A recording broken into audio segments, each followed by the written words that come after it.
ton up for Marcus Rashford, 63 for him in the Premier League, 100 all in for Manchester United, which is some going for a player that, yes, has played up front for Manchester United, but maybe isn't the most natural goal scorer.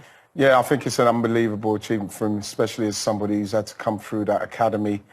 And the pressures that being at Man United's academy and being somebody that they expect a lot from, made his debut at 17, and now he's 25 today, I think. You know, he's scored 100 goals for them. With everything what he's done, the significant impact he's made off the pitch, which is like come on top of the pressure that he gets anyway. So any kind of form that dips from him, he gets even more criticism simply because they say he's not focusing on his game. And you know, it's been hard for him. He's even said it last season, he wasn't in the right frame of mind for whatever reason.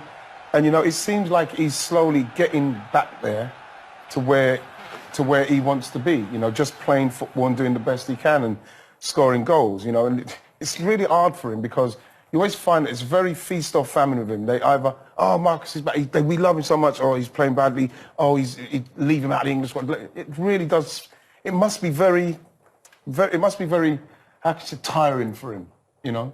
It must be very tiring. Because he's emotionally trying to battle against that the whole time. And there is that focus on him, which, as you say, he's brought on himself for the best of reasons with the work that he's done off the pitch. But it was interesting to hear him talk about the way that he's been feeling, where his head's been over the last season. Because I think if a player's injured, you can see that. You can look at the reports. They can physically measure it. But when a player's head isn't right, you can see the impact of it on the pitch, but you can't really put a reason on it. It's difficult for fans to understand. It's hard to measure.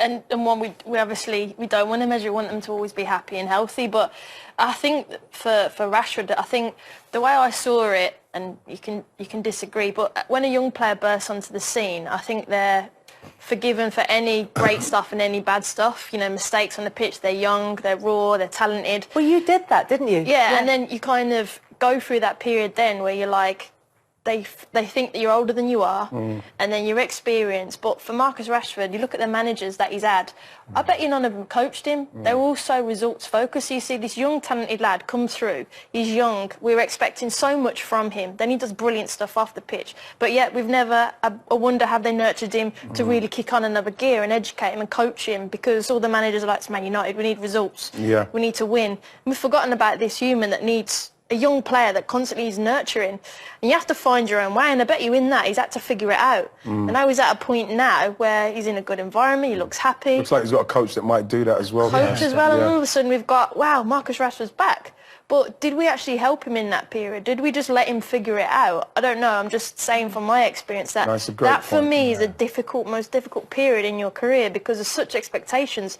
But I felt lost in it, and I wonder, was he feeling the same? And I think that's what I see from him. It sounds like that's what he's saying. Yeah, it's hard. In those years, He credited Erik ten Hag after that, I think, for those reasons. And ten Hag said, we told him to work on his heading and on his headers because he missed the one against Newcastle, and there's another one before the goal that he scored or after that he missed as well.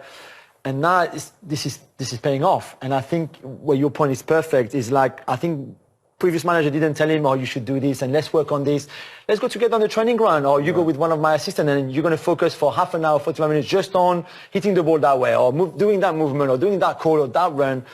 That was non-existent. Now with Ten Hag, it's a very different structure, and that's why I think he's happier as well, because he knows that everything will be done for him at training, either collectively or individually, to get the best out of him. And same with the others. Martinez, Varane, Diogo Dalot has never played as well. Because I think the structure behind in terms of coaching is much better than, no offense, but Solskjaer and Rangnick. Well, but also it's about the atmosphere created at the club. That's what Marcus Rashford talked about as well. He said it feels different going into training, going into matches, being around the football club feels different this season. I think the manager has to take a lot of credit for going into a club like Manchester United, which is like, it was like rudderless, man. We don't know what was going on. It's just in the middle of the ocean, going nowhere. And for a bit at the beginning of Ten Hag's regime, we weren't really sure quite what they were going to do with it either. Especially coming off of Rangnick, we don't know what that was all about. And then, you know, he's come in and he's kind of alongside this, Cristiano, we never forgot Cristiano Ronaldo's there as well, with everything that's going on with him. And he's not only got the team to try and play in the way he's trying to play, because yes, they're still trying to get it done, because there was still opportunities for West Ham to maybe get back in that. It wasn't a perfect performance. No, but what you're seeing is a structure of what they're trying to do now. You can start to see it, and there's people fit in it. Marcus Rashford fits in it because we know he's favoured. He likes coming in off that side and attacking it, so they're doing more for that. Dalot, coming off the right, coming inside. We've seen him doing that stuff, what they do at Man City and what Trent does. And he's got the quality now. So we're seeing something happen at Manchester United where there's structure. So in the structure, you can improve. And we're seeing that with, like you mentioned, Dalot. We're seeing it with Marcus Rashford. You want to see it with more players. We've seen Martinez at the back. Yeah. I like Luke Shaw. I like Luke Shaw when he's playing well, because he gets up and down there. He gets good crosses in the box. And, he's somebody that, when his mind's right, when everything's right for him, he's a very good player. The same with Eriksen. I think Eriksen's magnificent. The ball, so it's starting to happen for Man United. And I'm not too averse to that, simply because it's a better league. When the top teams are doing well, it's much better. And Erik ten Hag, up to this point, is done brilliantly at that place with the resources. And the player that you've both mentioned there, Leandro Martinez, is proving a lot of people wrong, because there is but I think probably a fair criticism before he played, and maybe in the early days when they were 4-0 down against Brentford at half-time and games like that, where people said he doesn't have the physical stature to play a central defender in the Premier League. But what we've seen is being tall doesn't necessarily, not being tall doesn't necessarily mean that you lack aggression. Exactly. No, and I think he's got plenty of that, the grinta that he has. He's a fighter anyway, and I think he would take on any strikers in the world, whether it's Erling Haaland or Diego Maradona, or whether they're big or small or quick or slow. He might struggle going up to head the ball against Erling Haaland. Yeah, maybe. But I think and to be fair, I think City targeted his side of the defence against United, and he worked well for them, but if he can't win the ball in the air, his reading of the game is great, and his positioning is very good, and I think people have discovered that in this country. The thing about it is, Kels, is that when you've got a centre-half that is that size, of course, a good like I said, you can target him, because there's nothing you can do about his size. You know what I mean? So if you get the ball in and around him, he's probably going to lose that duel. But what I see with him in the sense of his positioning, he's playing out of defence. You know what I mean? I saw that West Ham broke on him twice when Harry Maguire went in and committed himself, and he's the one who came round, held him up, showed him down the line, Benrahma, and just slowed it all down. We're talking about a top defender. We are talking about a top defender, and I'm quite pleased that he's starting to show people, because the quality will come through. Easy to just point your finger at someone and say, look how small he is. I remember the first time I played against Cannavaro at Napoli. Thinking, my gosh, he's a centre-half. You know what I mean? Then when he started, to be fair, he could jump. He could jump out of the studio. Like Zebedee. Size means nothing as a centre-half, and plus, he's, like you mentioned, rightly mentioned, Jules, his positioning and his ball-playing skills are fantastic. Yeah, well, I wonder if it's something that we just do in the Premier League naturally anyway, is say... I didn't want to say it, but yeah, it's lazy. But we concentrate on what people can't do. So that, for example, and we'll talk about him later, and it's a slightly different situation this season, but Trent Alexander-Arnold, with the concentrating on, well, which part of his defensive game is he lacking, rather than talk about what he brings to the team and why he might be chosen. Similarly, very negative, with Martinez, it's, well, okay, so he might not win the one-on-one duels for a header, but everything else that he brings to the game outweighs that. Kels, it's very it's lazy punditry. It's like what they say about managers. Certain managers, he's not managed here, so he can't do it, and then they say, he's too small in the Premier League. It's going to be too much for him.